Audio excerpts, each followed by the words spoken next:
Book 2, Chapter 32.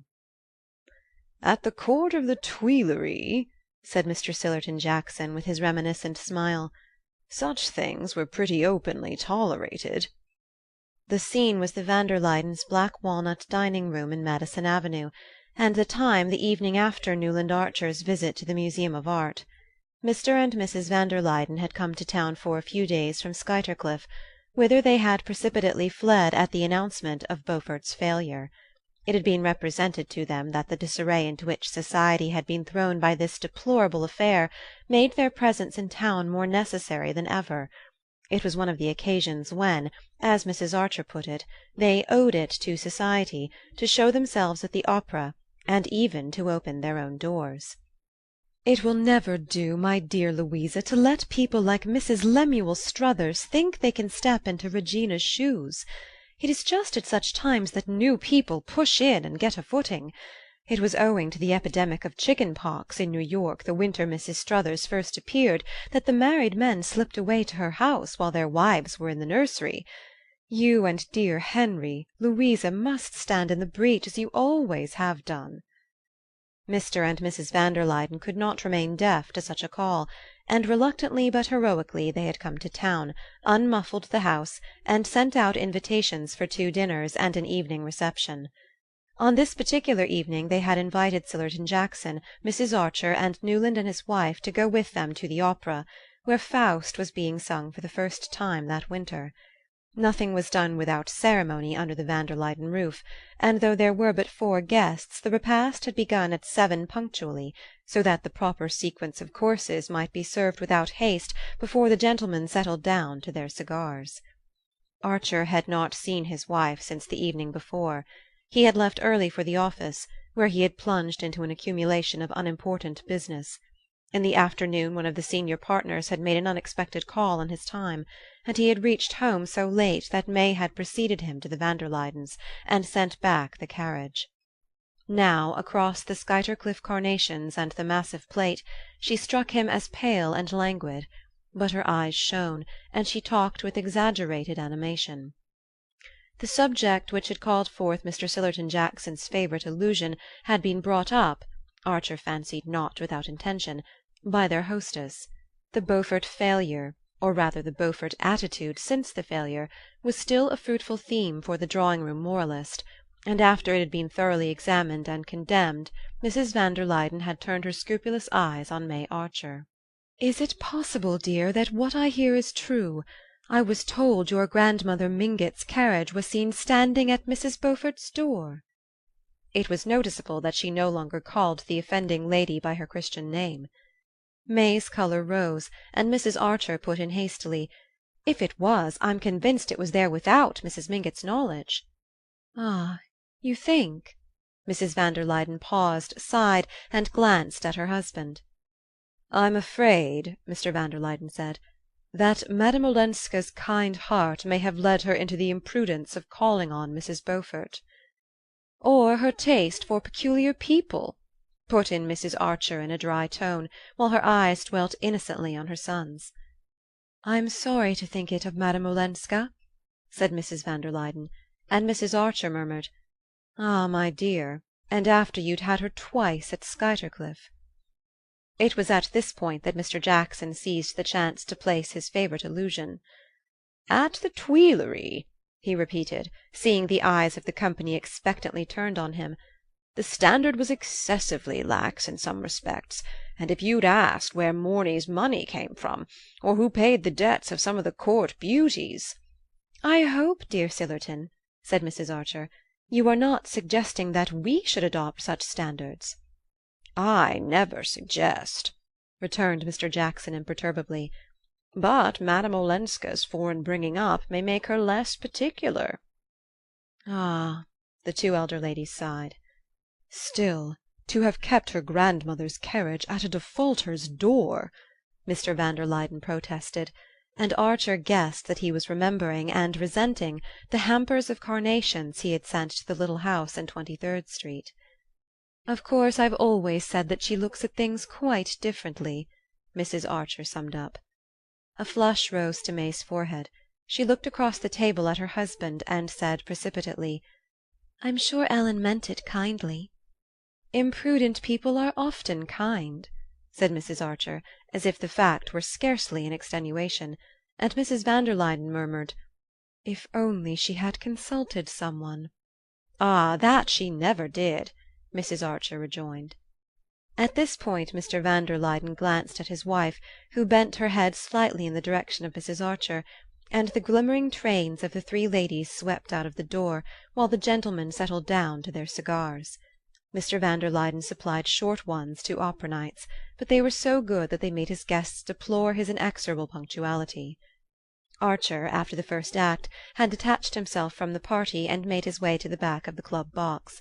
From there he watched, over various Chivers, Mingott and Rushworth's shoulders, the same scene that he had looked at, 2 years previously, on the night of his first meeting with Ellen Olenska. He had half expected her to appear again in old Mrs. Mingott's box, but it remained empty, and he sat motionless, his eyes fastened on it, till suddenly Madame Nilsson's pure soprano broke out into "Mamma, non mamma." Archer turned to the stage, where, in the familiar setting of giant roses and pen-wiper pansies, the same large blonde victim was succumbing to the same small brown seducer. From the stage his eyes wandered to the point of the horseshoe where May sat between two older ladies, just as on that former evening she had sat between Mrs. Lovell Mingott and her newly arrived foreign cousin. As on that evening she was all in white, and Archer, who had not noticed what she wore, recognized the blue-white satin and old lace of her wedding dress. It was the custom in old New York for brides to appear in this costly garment during the first year or two of marriage.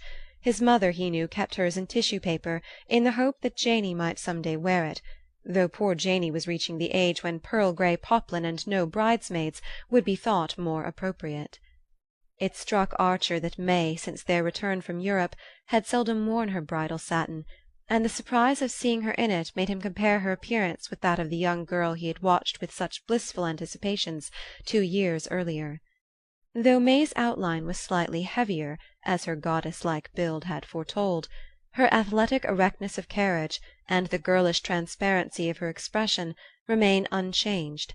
But for the slight languor that Archer had lately noticed in her, she would have been the exact image of the girl playing with the bouquet of lilies of the valley on her betrothal evening. The fact seemed an additional appeal to his pity; such innocence was as moving as the trustful clasp of a child. Then he remembered the passionate generosity latent under that incurious calm. He recalled her glance of understanding when he had urged that their engagement should be announced at the Beaufort ball.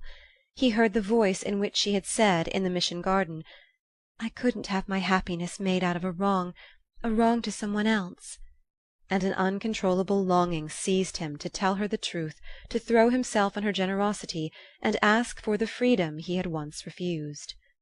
Newland Archer was a quiet and self-controlled young man.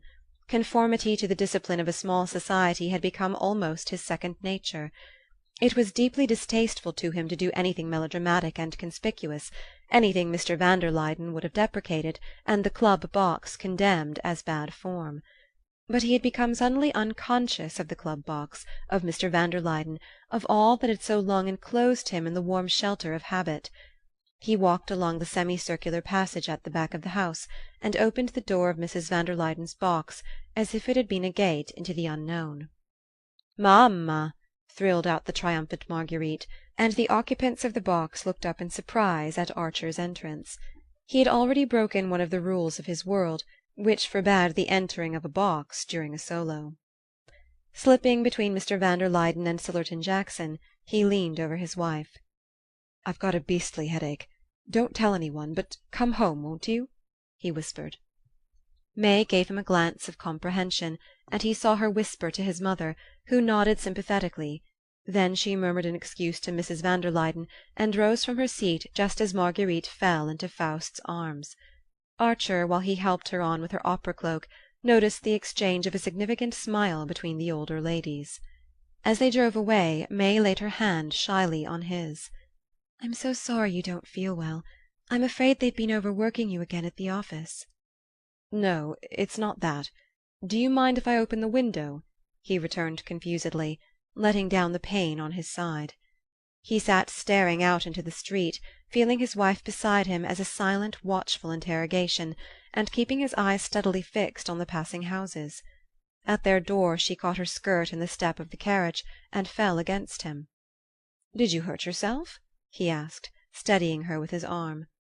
"No, but my poor dress, see how I've torn it!" she exclaimed. She bent to gather up a mud-stained breadth, and followed him up the steps into the hall. The servants had not expected them so early, and there was only a glimmer of gas on the upper landing. Archer mounted the stairs, turned up the light, and put a match to the brackets on each side of the library mantelpiece.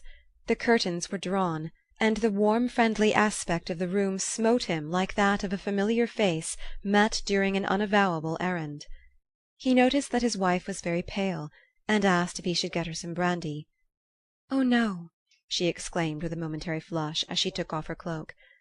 "But hadn't you better go to bed at once?" she added, as he opened a silver box on the table and took out a cigarette. Archer threw down the cigarette and walked to his usual place by the fire. "No, my head is not as bad as that." He paused. "And there's something I want to say, something important, that I must tell you at once." She had dropped into an armchair and raised her head as he spoke. "Yes, dear," she rejoined, so gently that he wondered at the lack of wonder with which she received this preamble. "May," he began, standing a few feet from her chair and looking over at her as if the slight distance between them were an unbridgeable abyss. The sound of his voice echoed uncannily through the homelike hush, and he repeated, "There is something I've got to tell you about myself." She sat silent, without a movement or a tremor of her lashes. She was still extremely pale, but her face had a curious tranquillity of expression that seemed drawn from some secret inner source. Archer checked the conventional phrases of self-accusal that were crowding to his lips. He was determined to put the case baldly, without vain recrimination or excuse. "Madame Olenska," he said, but at the name his wife raised her hand as if to silence him. As she did so, the gaslight struck on the gold of her wedding ring. "Oh, why should we talk about Ellen to-night?"